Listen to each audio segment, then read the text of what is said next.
వాళ్ళ బ్రదర్ పేరు ఈశ్వర్, మనందరికి తెలుసు. వాళ్ళ చిన్న కుమారుడు ఉజ్జయినిలో ఉంటారు. సో ఇక్కడ పెద్ద కుమారుడి దగ్గరే ఉంటున్నారు.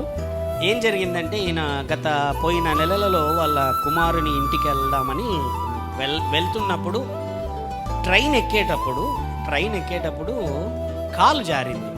ఎగ్జాక్ట్గా ట్రైన్ ఎక్కేటప్పుడు కాలు జారితే స్లీపర్ క్లాస్లో అది జారడంతో ఏమైపోయిందంటే దేవుని యొక్క మాదయ్య ఏంటంటే మనుషుల మీదకే వెళ్ళి పడ్డాడు. ఆడ కొంచెం కాలు జారినా లేకపోతే ఏదన్నా జరిగినా కూడా ట్రైన్ అది ఉంటే చూసారా, ఆడ ఇరుక్కునేటువంటి పరిస్థితులు. ఆడ కింద పడిపోయాడు, మనుషుల మీద పడిపోయాడు వెనకలు ఉన్నటువంటి వారి వైపున. ఆ సమయంలో బ్రదర్కి ఏ దెబ్బలు కూడా తగలలేదు. దేవుని నామానికి మహిమ కలుగును గాక. ఆయన యొక్క భారీ కాయమును బట్టి మళ్ళీ ఒకరు వచ్చి ఎత్తారు. మళ్ళీ ఏమైందంటే అలా ఊర్లోకి వెళ్ళిన తర్వాత వెళుతూ ఉంటే